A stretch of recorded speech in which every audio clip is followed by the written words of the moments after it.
Hello hello दोस्तों। एक बार फिर से आप सभी का अपना YouTube channel RP defence academy में स्वागत है। आज हम बात करेंगे इम्पोर्टेंट ईडियम फ्रेज पार्ट 2 की, जिसके अंदर इम्पोर्टेंट ईडियम फ्रेज को शामिल किया गया, जो कि ऑल कॉम्पिटिटिव एग्ज़ाम की दृष्टि से, जिसके अंदर इंग्लिश पेपर इंक्लूड होता है, उनकी दृष्टि से वीडियो रामबाण साबित होगा। शुरुआत करते हैं फर्स्ट ईडियम फ्रेज के साथ। पहला हो जाएगा एट नॉट। एट नॉट का मतलब होता है टू डिसरिगार्ड। रिगार्ड का मतलब होता है रेस्पेक्ट करना। डिसरिगार्ड का मतलब होता है अपमान करना या फिर सम्मान नहीं करना। Treat as of no importance, किसी का इम्पोर्टेंस नहीं रखना, ठीक है ना, वो क्या हो जाएगा एट नॉट, ठीक है ना। तो सबसे ही आपको मालूम होता है एट नॉट का मतलब होता है वो नॉट कर देता है, रिजेक्ट कर देता है, मतलब डिसअपियर या डिसरिगार्ड या फिर नो इम्पोर्टेंस, जिसका कोई तरह का इम्पोर्टेंस नहीं हो, कोई तरह का रिगार्ड नहीं हो, वो क्या हो जाएगा नॉट एट नॉट हो जाएगा। नेक्स्ट आते हैं एट ऑड्स, ठीक है ना। एट ऑड्स का मतलब होता है इन डिसएग्रीमेंट। क्या होता है किसी चीज़ की सहमति जाहिर नहीं करना, इसका मतलब होता है एट ऑड्स का मतलब होता है डिसएग्रीमेंट, मतलब होता है किसी चीज़ की सहमति जाहिर नहीं करना, असहमत होना, ठीक है ना। डिसएग्री, एग्री का मतलब होता है सहमति, ट्रीटी, ठीक है ना, समझौता जो भी कहते हैं।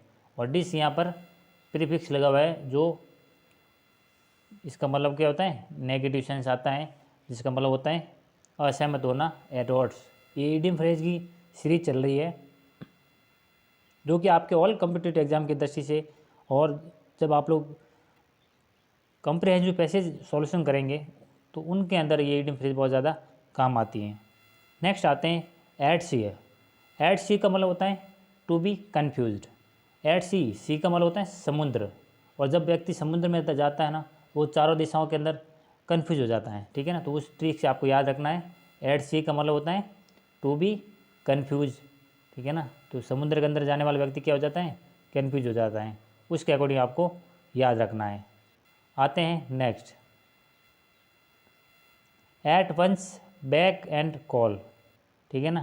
क्या होता है at one's back and call, इसका मतलब होता है आज्ञा में हाजिर रहना, ठीक है ना। एट सर्विस, क्या होता है एट सर्विस, मतलब कहते ही हाजिर हो जाना। जब भी राजा महाराजा अपने सैनिकों को कहते थे, या फिर जो प्रशासनिक फील्ड के बड़े अधिकारी होते हैं, वो छोटे अधिकारी को एक आज्ञा देते ही, कॉल पुकारते ही वो क्या होते हैं आज्ञा के अंदर हाजिर हो जाते हैं। तो क्या होता है at one's back and call, it means at service, ठीक है ना। बहुत इंपॉर्टेंट, बार बार ये एग्ज़ाम के अंदर रिपीट हो चुका है, तो आपको इसको हाईलाइट रखना है। नेक्स्ट आते हैं बैक स्टेयर। बैक स्टेयर जो कि होता है बैक स्टेयर इन्फ्लुएंस, ठीक है, इसका मतलब होता है इनप्रॉपर एंड प्राइवेट इन्फ्लुएंस, मतलब ऐसा प्रभाव जो ज़्यादातर असार्वजनिक हो, सही नहीं हो, ठीक है ना। क्या हो जाएगा ऐसा प्रभाव जो सार्वजनिक नहीं हो, जिसका कोई तरह का इम्पोर्टेंस नहीं हो, प्राइवेट इन्फ्लुएंस, ठीक है ना, ज़्यादातर इलीगल प्रभाव डालने वाला बैक स्टेयर इन्फ्लुएंस कह सकते हैं, ठीक है ना। इसका मतलब होता है इनप्रॉपर एंड प्राइवेट इन्फ्लुएंस, कोई तरह का ऐसा प्रभाव जिसका कोई तरह का असार्वजनिक हो या फिर सही रास्ता ना निकले। नेक्स्ट आते हैं बैड एग।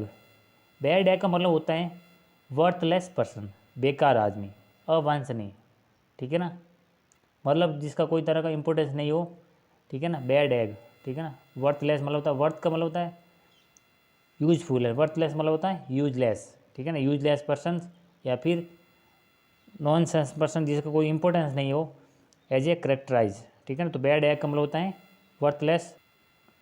नेक्स्ट आता है बैंडी वर्ड। बैंडी वर्ड का मतलब होता है टू आर्ग्यू। बैंडी वर्ड का मतलब क्या होता है टू आर्ग्यू, ठीक है ना, कोई तरह का जुबान लड़ाना, जिद करना, ठीक है ना। डिबेट कह सकते हैं, क्या बोलते हैं डिबेट, कहते हैं ना डिबेट करते हैं मीडियम बैठ कर, वो क्या मतलब होता है वो आर्ग्यूमेंट कर रहे हैं, ठीक है ना।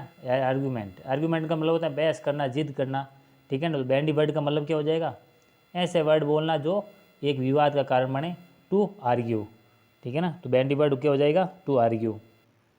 नेक्स्ट आते हैं बैंक अपॉन। बैंक अपॉन का मतलब होता है डिपेंड ऑन, किसी पर निर्भर होना, ठीक है ना। क्या होता है, किसी पर निर्भर होना, जिसका मतलब होता है count on, COUNT, count on. Count on का मतलब क्या होता है, निर्भर होना किसी पे, ठीक है ना। बैंक अपॉन का मतलब होता है किसी पे निर्भर होना। नेक्स्ट आते हैं बेटेड ब्रेथ। बेटेड ब्रेथ का मतलब होता है होल्डिंग योर ब्रेथ। क्या होता है, होल्डिंग योर ब्रेथ मतलब होता है कि चिंता या टेंशन के कारण सांसें रुक जाना, ठीक है ना। होल्डिंग योर ब्रेथ, ब्रेथ का मतलब क्या होता है, सांस, ठीक है ना। होल्डिंग मतलब रुकना, रोकना या पकड़ना। तो क्या होता है, बीटेड ब्रेथ का मतलब होता है चिंता और टेंशन के कारण, इनको क्या बोलते हैं, और एनेक्सिटी। एनेक्सिटी का मतलब होता है चिंता या फिर टेंशन के कारण जो सांसें रुक जाती है वो क्या हो जाती हैं, बीटेड इन होल्डिंग ब्रेथ, ठीक है ना। क्या हो जाएगा, जो टेंशन के कारण सांसें रुकती है ना उसको क्या कहते हैं, होल्डिंग योर ब्रेथ, जिसका इडियम फ्रेज क्या है, बेटेड ब्रेथ। नेक्स्ट आते हैं कैच रेड हैंडेड, ठीक है ना, मतलब रंगे हाथों पकड़ना। To be caught while committing a crime, मतलब उस कंडीशन के अंदर उसको पकड़ना जब वो क्राइम अपराध के अंदर शामिल हो, ठीक है ना। तो क्या हो जाएगा, कैच रेड हैंडेड। जब भी अपन को पता ही होता है, बार बार न्यूज़पेपर के अंदर आता है कि उस नेता को या फिर उस अधिकारी को रेड हैंडेड पकड़ा है, इसका मतलब क्या है, रंगे हाथों पकड़ना। To be caught while the committing crime, मतलब जब भी वो अपराध की कंडीशन में तैयार रहता है उस समय जाके जो छापा मारा जाता है, पकड़ा जाता है, उसको क्या कहते हैं, कॉच रेड हैंडेड। नेक्स्ट आते हैं B in bad book of. Be in bad book of का मतलब होता है आउट ऑफ फेवर, ठीक है ना। क्या होता है, कृपा पात्र नहीं होना। तो B it in bad book of मतलब हो गया कृपा पात्र मत होना, कोई तरह की दया नहीं होना, ठीक है ना। ठीक है, बैड बुक ऑफ इसका मतलब होता है कोई तरह की दया नहीं होना, आउट ऑफ फेवर, ठीक है। इसके आगे नेक्स्ट आता है be in bad odour of. Be in bad odour of का मतलब होता है to be out of favour. इसका मतलब क्या होता है, किसी की बुरी राय में होना, मतलब किसी व्यक्ति ने आपको कोई बुरी राय दे दी, आपने उस राय को सही समझ के एक्सेप्ट कर लेना, ठीक है ना। तो bad in bad odour of, be in bad odour of का मतलब हो गया to be out of favour, ठीक है ना। To be out of favour मतलब किसी व्यक्ति की जो बुरी राय है उसको स्वीकार करना। नेक्स्ट आते हैं B in good book of, ठीक है ना।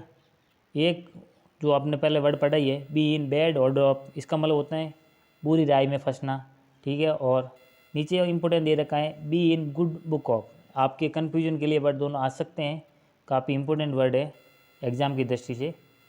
B in good book of इसका मतलब क्या होता है, to be in kind favour, ठीक है ना। To be in kind favour का मतलब क्या होता है, कृपा पात्र होना। काइंड का मतलब दयालु, ठीक है ना, दयालु या फिर कृपा पात्र होना, ठीक है ना। नेक्स्ट आते हैं B in good order of.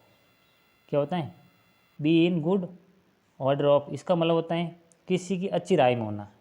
पहले जब हमने वर्ड पढ़ा है इसका मतलब क्या होता है, be in bad order of इसका मतलब होता है बुरी राय में फंसना, और B in good order of इसका मतलब क्या होता है, अच्छी राय में फंसना। जो व्यक्ति अच्छी राय देता है उसको एक्सेप्ट करना ताकि उनका काम अच्छे तरीके से हो जाए।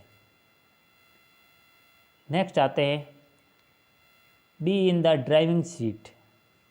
Be in the driving seat इसका मतलब ये होता है ड्राइवर, जब भी बस का ड्राइवर होता है तो वो सीट पे बैठता है तो उनकी क्या होती है, एक तरह की जिम्मेदारी होती है। वो एक जिम्मेदार इंसान होता है।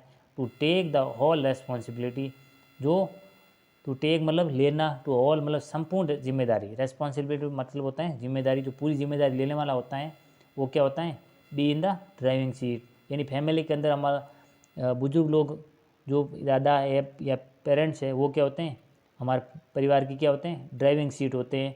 या फिर बस के अंदर ड्राइवर क्या होता है, उस बस की जिम्मेदारी उठाने वाला इंसान होता है तो वो क्या होता है, टू टेक ऑल रेस्पॉन्सिबिलिटी, मतलब जिम्मेदार इंसान होना। नेक्स्ट आते हैं बियर द पाम। क्या हो जाएगा, बियर द पाम मतलब होता है विक्ट्री, ठीक है ना, टू बी विक्टोरियस। ट्रम्प कह सकते हैं, TRUMPS। ट्रम्प का मतलब होता है विक्ट्री, विजयी होना, ठीक है ना।